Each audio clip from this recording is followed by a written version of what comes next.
மாசில்லாத மிதிலேசன் பெண்ணுடனே வழிநடந்த இளைப்போ, தூசில்லாத குகனோடத்திலே கங்கை துறை கடந்த இளைப்போ,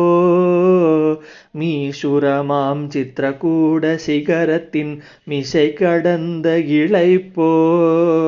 காசினி மேல் மாரீசனோடிய கதி தொடர்ந்த இளைப்போ, ஓடி களைத்தோ தேவியை தேடி இளைத்தோ, மரங்கள் ஏழும் துளைத்தோ கடலை கட்டி வளைத்தோ, இலங்கை என்னும் காவல் மாநகரை இடித்த வருத்தமோ, ராவணாதிகளை முடித்த வருத்தமோ, ஏன் பள்ளி கொண்டீரையா?